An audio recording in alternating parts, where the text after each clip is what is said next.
Bueno, buenos días a todos. Para los que no me conocen, mi nombre es Rodrigo Fournier y soy uno de los pastores aquí de Casa 242. Eh, Seguimos en nuestro estudio del Sermón del Monte y hoy entramos en un capítulo nuevo, el último capítulo del Sermón del Monte, que es el capítulo 7. Recordemos que el Sermón del Monte lo encontramos en Mateo del capítulo 5 al 7. Y ya llegamos al capítulo 7, simplemente como para recordarles un poco lo que vimos la vez pasada. Todo lo que hablaba el capítulo 6 era acerca de lo que significaba ser miembros del reino de los cielos. Pues ahora, a partir del capítulo 7, Jesús nos empieza a hablar en su sermón acerca de nuestras relaciones interpersonales y cómo llevarnos mejor entre nosotros. Y el tema del día de hoy es el juicio. El tema de hoy es la crítica entre nosotros. Sabemos que todos nosotros somos criticados y criticamos a los demás. Y entonces Jesús nos habla hoy de maneras muy claras para saber cómo hacerlo o cómo no hacerlo. Y para esto quiero empezar con una historia. Resulta que había un hombre que llevaba a todas las mujeres, a todas sus novias, delante de sus padres para que su madre las conociera. Pero resulta que este hombre llevaba a muchas muchachas delante de su mamá y ninguna cumplía con los requisitos que la mamá tenía. Era imposible que las muchachas que a él le gustaban le cayeran bien a su mamá y su mamá tuviera un comentario positivo al respecto de ellas. Entonces este muchacho, muy frustrado, llegó donde un amigo y le dijo: ¿qué hago? Mi mamá no acepta ninguna de las novias que llevo, ninguna le cae bien. Y su amigo le dijo: mira, lo que vos tenés que hacer es conseguirte a alguien que se parezca mucho a tu mamá. Necesitas conseguirte a alguien que hable como tu mamá, que piense como tu mamá, y así ella la va a aceptar. Pues efectivamente este hombre se fue a buscar a alguien que fuera un clon de su mamá y lo encontró. Esta mujer hablaba como su mamá, pensaba como su mamá, hacía todo como su mamá, y él la llevó a su casa y efectivamente la mamá dijo que era una mujer perfecta. Claro que sí. Lo malo es que el esposo de ella dijo que a él no le parecía muy buena gente y que no le gustaba mucho la actitud de ella. ¿Y por qué les cuento esta historia? Porque los seres humanos somos muy criticones y deberíamos tener claro, con el espíritu de condenación que a veces andamos y a veces juzgamos a los demás. Realmente hay pocas cosas tan frustrantes y pocas cosas que lo debiliten más a uno que cuando lo critican sin amor, que cuando le dan algún juicio o algún feedback sin que la persona realmente conozca lo que hay adentro nuestro. Y cuando a la hora de hablar y de juzgar a los demás y de criticar a los demás, también parece que hay un tiempo donde hacerlo. Hay un tiempo donde podemos criticar y juzgar, pero hay un tiempo donde tampoco ya es muy efectivo o muy prudente hacerlo. Les cuento una historia como para ejemplificar esto. Hace poco, me imagino que hace como un mes o algo así, mi esposa y yo y ella nos pasamos de casa. Ahora vivimos en Escazú. Gracias a Dios es un poco más cerca de aquí. Y yo, para serles sincero, yo no participé en absolutamente nada de la escogencia de nuestra casa. No participé en la decoración de la casa, no participé en la remodelación de la casa. Luciana me estuvo contando, porque a ella le encanta la construcción y es decoradora, me estuvo contando todo lo que ella había decidido hacer para nuestra casa. Y yo le decía que todo estaba perfecto, que ella me avisara cuando nos íbamos a mudar y listo. Pues resulta que ya llevo más de un mes en la casa y me he estado dando cuenta de ciertas cositas que no me gustan tanto en la casa, que yo las hubiera hecho diferentes. Y he tenido muchas ganas de llegar donde Luciana y juzgar y criticar lo que pasó, pero Dios me ha mostrado que ya no es el tiempo. El tiempo para criticar y el tiempo para juzgar esa situación era hace meses, cuando ella me preguntaba y me comentaba. Ahora ya es muy tarde y no vale la pena por qué hacerlo. Si no, eso generaría, creo que, algún pleito. Entonces, ¿por qué les cuento todo esto? Porque no solo hay que tener cuidado cuándo criticar, cuándo juzgar, sino en la manera de que lo hacemos. Y hoy vamos a estudiar un texto muy corto. De hecho, Hoy es una charla muy corta la que vamos a compartir en Mateo 7 del 1 al 5. Entonces quiero invitarlos a abrir sus Biblias en el Nuevo Testamento en Mateo 7 del 1 al 5 y Jesús nos enseña de la siguiente manera. Dice, no juzguen a nadie para que nadie los juzgue a ustedes. Porque tal como juzguen se les juzgará y con la medida que midan a otros se les medirá a ustedes. ¿Por qué te fijas en la astilla que tiene tu hermano en el ojo y no le das importancia a la viga que está en el tuyo? ¿Cómo puedes decirle a tu hermano, déjame sacarte la astilla de tu ojo cuando ahí tienes una viga en el tuyo? Hipócrita, saca primero la viga de tu propio ojo y entonces verás con claridad para sacar la astilla del ojo de tu hermano. El primer versículo nos dice lo siguiente, nos dice, no juzguen a nadie para que nadie los juzgue a ustedes. Y hay que tener mucho cuidado con este versículo porque se ha malinterpretado en ciertas ocasiones. De este versículo se agarran muchas personas que viven en pecado o que viven haciendo cosas que no son agradables a Dios y alguien las critica y dicen, en la Biblia dice que no hay que juzgar. Pues eso no es lo que está diciendo aquí. El versículo 1 dice, no juzguen a nadie para que nadie los juzgue a ustedes. Pero nos damos cuenta que en la Biblia continuamente se habla de que nosotros, por medio de la palabra de Dios, somos capaces de juzgar a las personas, juzgar las situaciones si son buenas o malas. Lo que está diciendo es que nosotros no andemos juzgando la personalidad de los demás, pero sí juzguemos sus actuaciones porque de acuerdo a la palabra de Dios sabemos si estamos haciendo las cosas bien o estamos haciendo las cosas mal. Les voy a dar 2 ejemplos muy claros de cómo aquí se nos está diciendo algo mucho más allá de no juzgar. Ahí mismo en Mateo 7:15, vean de lo que se habla. Cuídense de los falsos profetas. Vienen a ustedes disfrazados de ovejas, pero por dentro son lobos feroces. ¿Qué nos está diciendo? Nos está diciendo que tengamos capacidad de juzgar, que veamos quiénes se comportan como ovejas y quiénes pueden ser lobos y tenemos que identificar lo que es un verdadero profeta. Primera de Juan 4:1 nos sigue hablando de esto y vean cómo lo dice. Queridos hermanos, no crean a cualquiera que pretenda estar inspirado por el Espíritu. O sea, juzguen bien, sino más bien sométanlo a prueba, que es hacer un juicio, para ver si es de Dios, porque han salido por el mundo muchos falsos profetas. Entonces, para resumir lo que el versículo 1 nos está diciendo, el versículo 1 nos está diciendo, no sean hipercríticos con las personas, no tengan un espíritu de condenación hacia los demás, buscando siempre 5 patas al gato. Así es el dicho, ¿verdad? Iba a decir 3, pero sí, mejor, si fueran 3, se quedó sin una, entonces eso no sabía cómo explicarlo. Entonces, Jesús lo que nos está diciendo es, la Biblia y el Señor nos ha dado el conocimiento para juzgar las situaciones y juzgar las personas. Lo que sí tenemos que andar con cuidado es de ser personas hipercríticas que andan condenando a los demás. Porque ahora más adelante lo vamos a ver. A la hora de criticar a alguien, lo que nosotros deberíamos estar buscando es la construcción de algo y la edificación de lo que se dice. Entonces Jesús nos dice que hay que juzgar con justicia. Vean cómo lo dice Juan 7:24. Dice, no juzguen por las apariencias, juzguen con justicia. Sabemos que existe un pasaje en el libro de Samuel muy conocido donde dice que el Señor no se fija en las apariencias, sino se fija en el corazón. Y eso es lo que nos está llamando la palabra de Dios el día de hoy, de no fijarse en las apariencias.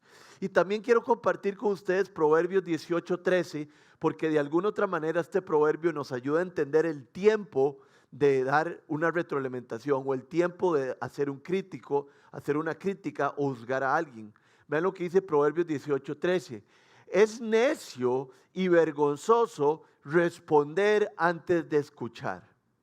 Es necio y vergonzoso responder antes de escuchar. ¿Qué es lo que siento yo que nos está diciendo el proverbio? Escuchen y juzguen bien las cosas para que después puedan tomar un juicio de valor. Antes de hacerlo, no juzguen a nadie más. Entonces, se nos está comparando el espíritu de discernimiento que es constructivo con el espíritu de hipercrítica que es destructivo. Cuando una persona hipercrítica descubre una falta en otros, siente una gran satisfacción. Y aquí deberíamos hacernos un filtro en cada uno de nosotros. Hay veces en que en nuestra vida nos encanta que alguien falle para poder llegar donde esa persona y criticarla y enseñarle su fallo. Y no debería ser así. Les cuento una historia que me dio mucha risa. Estaba el pastor de una iglesia trabajando en su garaje con un montón de cosas de clavos y martillos. Este señor estaba construyendo una especie de librero y cuando se dio cuenta su vecino estaba viéndolo martillando y estaba viéndolo construir el librero y el vecino no se perdía en ninguna circunstancia ni en ningún detalle. Y entonces el pastor de la ciudad, que era el que estaba construyendo el mueble, le dijo al vecino: ¿qué? ¿Me estás viendo para agarrar toques, para agarrar volados y vos también empezar a construir cosas con madera? Y el vecino le dijo: no, estoy esperando que te majes un dedo a la hora de estar martillando para ver todas las malas palabras que se te van a salir y vos siendo un pastor. Y yo sé que es una historia que da gracia y da risa, pero muchos de nosotros debemos del día de hoy remojar nuestras barbas y ponernos a pensar si esa es la actitud que muchas veces tenemos en nuestras vidas. Muchas veces nos complacemos en el fallo de los demás y nos complacemos en juzgar a los demás y estar ahí criticándolos, cuando la palabra de Dios nos indica que no debería ser así. Vean lo que dice Romanos 14, del 1 al 4.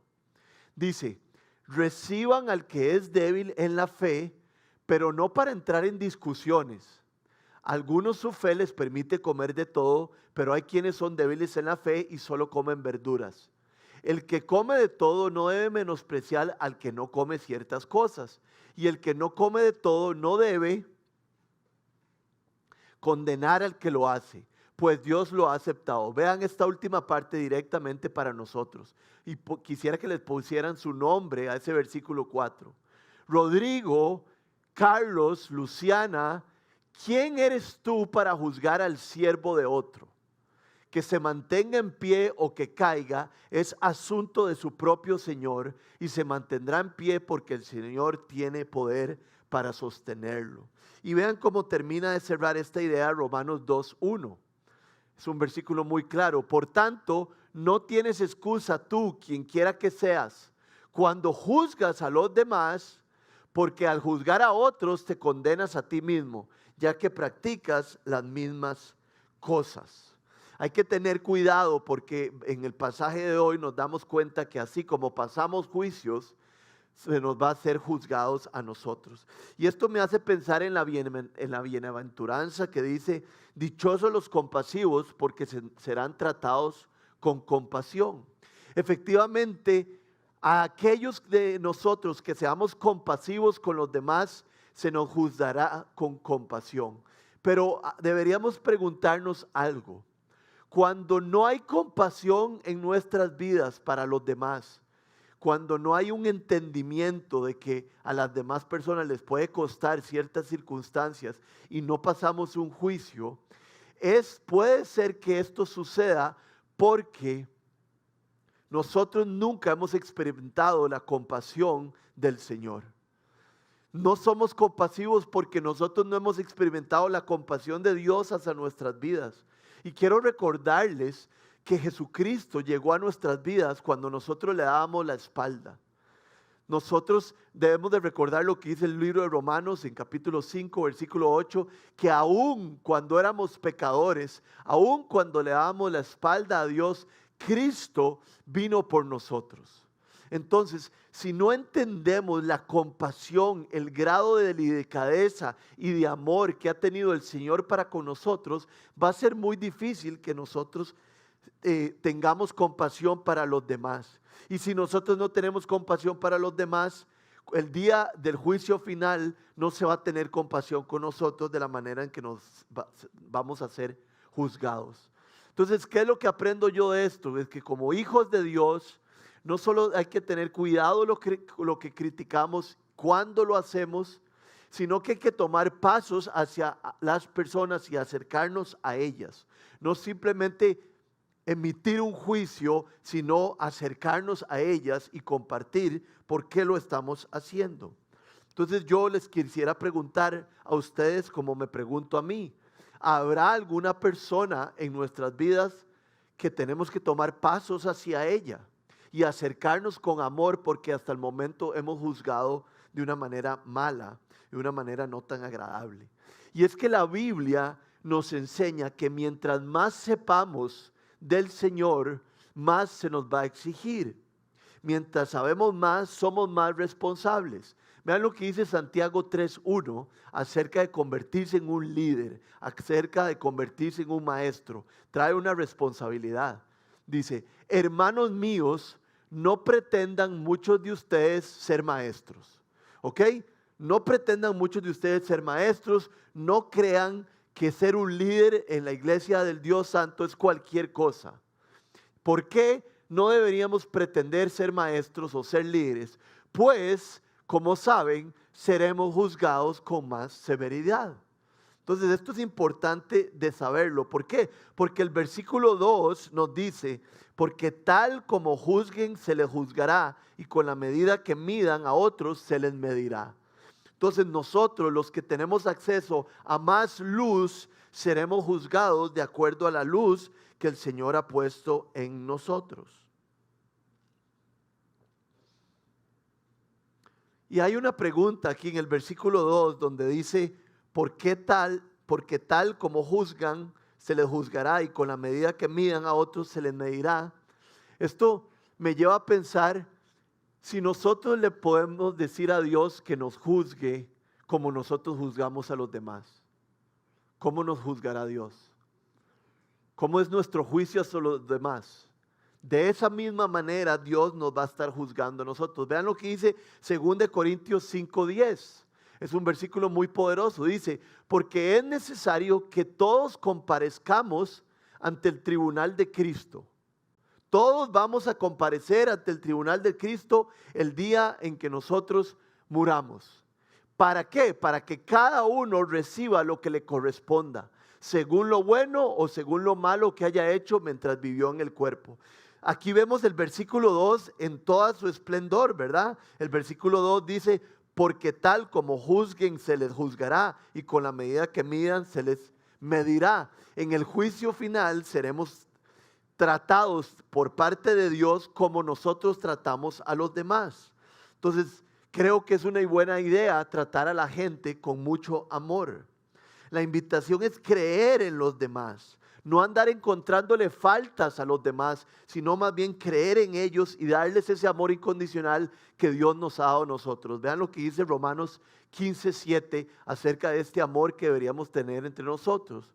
Por tanto, acéptense mutuamente. Acéptense mutuamente, así como Cristo los aceptó a ustedes para la gloria de Dios. La pregunta es, ¿somos personas que aceptan a los demás? ¿Somos personas que nos aceptamos mutuamente? Los fariseos en la época de Jesús eran personas que criticaban de manera muy fuerte a los demás. Y lo que ellos hacían mal, que nosotros no debiéramos copiar, es que los fariseos criticaban la personalidad de las personas, en vez de criticar sus pecados y sus razonamientos. Y muchas veces nosotros cuando pasamos juicios, cuando criticamos a alguien, no nos damos cuenta que lo que estamos criticando es su personalidad, en vez de un pecado o algún problema que tiene la persona. Y la personalidad que cada uno tiene es diferente y debería ser respetada de esa manera. Jesús, aquí en el versículo 5, me adelanto, y ahorita vamos a llegar, pero me adelanto, dice la palabra hipócritas. ¿Y a qué se refiere Jesús cuando habla de alguien que es hipócrita? Alguien es hipócrita cuando hace más énfasis en el pecado de los demás que en el pecado propio. Entonces pregúntese eso usted mismo el día de hoy. Yo en mi vida hago énfasis en el pecado de los demás de manera mucho más fuerte que en el pecado mío. O soy capaz de ver la viga que hay en mi ojo para después de ver la astilla que hay en los demás. ¿Cómo sucede esto en nuestras vidas? Vean lo que dice Lucas 18:9. Dice, a algunos que confiando en sí mismos se creían justos y que despreciaban a los demás, Jesús les contó esta parábola. ¿Y cuál parábola les contó? Les contó la parábola de alguien que debía una suma de dinero impagable. Y el rey al quien se la debía le perdonó la suma de dinero impagable. Cuando esa persona le perdonaron su gran deuda, salió del palacio del rey y se encontró a alguien que le debía un poquito de dinero y lo agarró del cuello y le dijo que le tenían que pagar. Y esto es de lo que estábamos hablando antes, de que si nosotros no entendemos con el amor y la compasión que Jesús nos ha visto a nosotros, nosotros no vamos a ser capaces de amar y ayudar a los demás como ellos se lo merecen. Entonces hay que tener cuidado de no volvernos fariseos y no andar viendo y gozándose en los errores de los demás y no tanto siendo críticos con nuestros propios errores. Y aquí quisiera darles un ejemplo de cómo Dios nos invita a ver a las demás personas a través de sus ojos. Y quisiera leer 1 Corintios 1 del 1 al 3, pero antes de leer este pasaje quiero darles un poquito el contexto. Resulta que la iglesia de Corinto, a quien Pablo está escribiendo, era una iglesia que se había pervertido mucho. Desde que Pablo había estado ahí, estaban haciendo un montón de cosas que no deberían hacer. Y por eso es que Pablo se decide de escribirles las 3 cartas. 1 Corintios, 2 Corintios y hay otra carta que parece que se perdió. Y entonces Pablo tenía que hablar con ellos muchas cosas muy importantes. Los corintios estaban haciendo cosas terribles, cosas inimaginables. Casi que se sabe que hay un hombre que se andaba metido con la esposa de su papá. Eran cosas terribles. Pero me llama la atención sobremanera de cómo cómo Pablo y Dios empiezan la carta de 1 Corintios. Pablo tiene en mente todos estos errores que los corintios están cometiendo. Pablo sabe que son unos malportados y que no se están poniendo de acuerdo para celebrar la cena del Señor. Él sabe que está en pecados. Y de eso les va a hablar en la carta. Pero vean cómo empieza 1 Corintios 1 del 1 al 3 y qué lenguaje utiliza Pablo. Dice, Pablo, llamado por la voluntad de Dios a ser apóstol de Cristo Jesús, y nuestro hermano Sóstenes, a quien a la iglesia de Dios que está en Corinto, a los que han sido santificados en Cristo Jesús y llamados a ser su santo pueblo, junto con todos los que en todas partes invocan el nombre de nuestro Señor Jesucristo. Que Dios nuestro Padre y el Señor Jesucristo les concedan gracia y paz. ¿Se dan cuenta de lo que les estoy tratando de llamar la atención? Pablo está totalmente decepcionado de la iglesia de Corintios. Hay muchas cosas que hay que cambiar, pero eso no le impide a Pablo empezar su carta viendo a estas personas a través de los ojos de Dios, viendo a estas personas como personas santas que aman al Señor y que han sido compradas con su sangre. Claro que Pablo les va a hablar y les va a exhortar de todos los errores que están cometiendo, pero primero él se encarga de verlos como Dios los ve. Y por supuesto que la pregunta para nosotros es, si nosotros estamos viendo con los ojos que Dios ve a nuestro marido, si nosotros estamos viendo con los ojos que Dios ve a nuestros amigos y a nuestros familiares. Es muy importante tener esta visión. Porque la verdad es que muchas veces, aquí tengo que tener cuidado porque a veces se me enredan qué es un microscopio y qué es un telescopio. Entonces, muchas veces nosotros vemos las faltas de los demás y pensamos de las faltas de los demás como si fuera con un microscopio. Un microscopio nos ayuda a ver algo pequeñito, verlo en grande y maximizarlo para entenderlo bien. Y pareciera que muchas veces no tenemos problema en ver los pecados de los demás con un microscopio. Pero agarramos un telescopio y le damos vuelta y vemos el pecado nuestro con el telescopio al revés. O sea, estamos viendo algo pequeño de una manera muy grande. ¿Lo dije bien? Estamos viendo algo grande, eso era para ver si estaban despiertos, de una manera muy pequeña. Y yo no sé ustedes, pero yo me identifico con esto. Digamos, yo puedo ver con microscopio los errores de mi esposa, puedo ver con microscopio los errores de mis mejores amigos, los errores de mis pastores, los veo con microscopio. Pero la pregunta es, ¿por qué cambio y los errores que cometo yo no los veo con microscopio? Más bien los veo de una manera que se vean lejanos. Es importante ponernos a pensar en esto.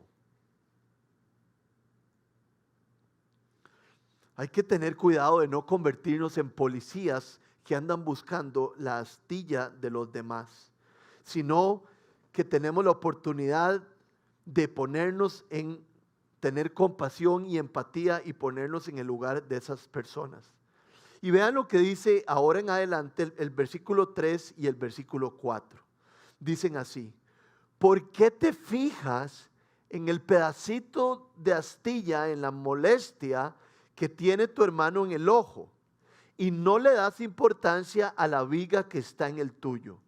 ¿Cómo puedes decirle a tu hermano, déjame sacarte la astilla del ojo, cuando ahí tienes una viga en el tuyo? Jesús aquí está siendo hasta sarcástico. Estás diciendo, ¿cómo es posible que vos puedas ver las basuritas que algunos tienen en sus ojos, el pedazo de astilla, comparado con la viga que vos tenés en el propio? Tenemos que caer en cuenta de que primero necesitamos ver nuestras vidas, primero necesitamos analizar nuestras vidas que andar analizando las de las demás personas. Y esto me lleva a recordar una historia muy famosa que tiene que ver con el rey David. Si recuerdan bien, el rey David había cometido adulterio con una mujer que se llamaba Betsabé. Y gracias a ese adulterio, el rey David había cometido después un montón de errores. Entre esos errores había mandado a matar al esposo de Betsabé, la mujer con quien se acostó, para que no hubiera problemas. Pues resulta que el profeta Natán quería enfrentar a David con el pecado que él había cometido. Y entonces el profeta Natán le cuenta una historia a David.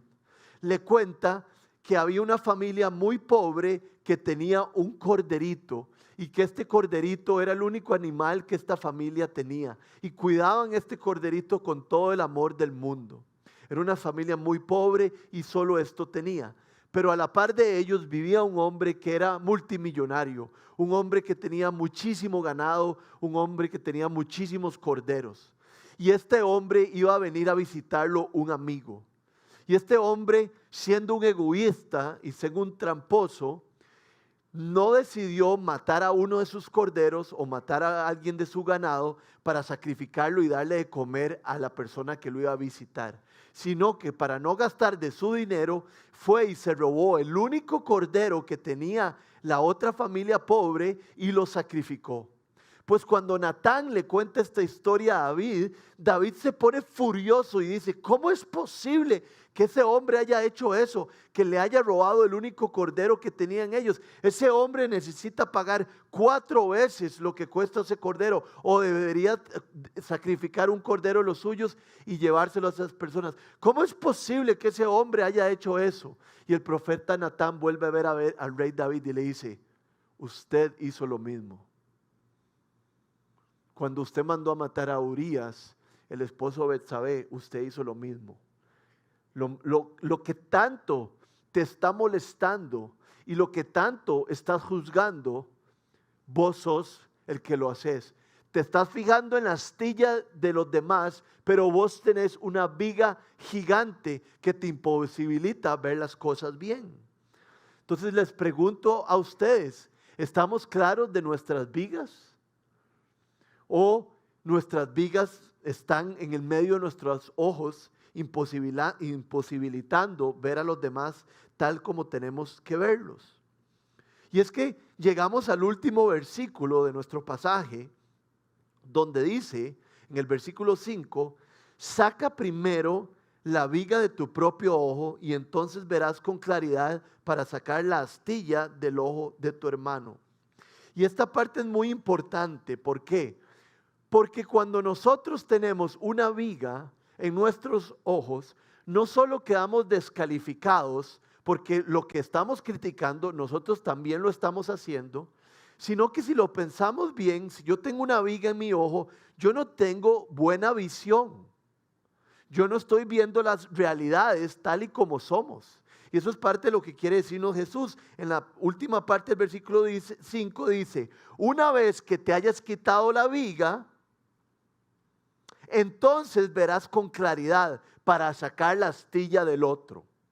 Lo que nos está diciendo es que hasta que nosotros no analizamos lo mucho que necesitamos de Dios y hasta que nosotros no analizamos los errores nuestros, no estamos viendo con claridad los errores de los demás. Es cuando nos quitamos la viga y estamos conscientes de nuestra gran necesidad del perdón de Dios, nuestra gran necesidad de nuestra confesión de nuestros pecados, que después podremos ir y decirle a alguien, mira, tenés una astilla en el ojo, ¿quieres que te ayude a quitártela? Y quisiera hablar de esto para ir terminando. Hay un proceso que la Biblia nos da para enfrentar a las personas, para criticarlas y para darles retroalimentación. Y vean en Gálatas 6, del 1 al 2, nos habla sobre esto. Dice, hermanos, si alguien es sorprendido en pecado, si alguien se jala una torta, si vamos a criticar a alguien, si vamos a juzgar a alguien, ustedes que son espirituales deben restaurarlo con una actitud humilde.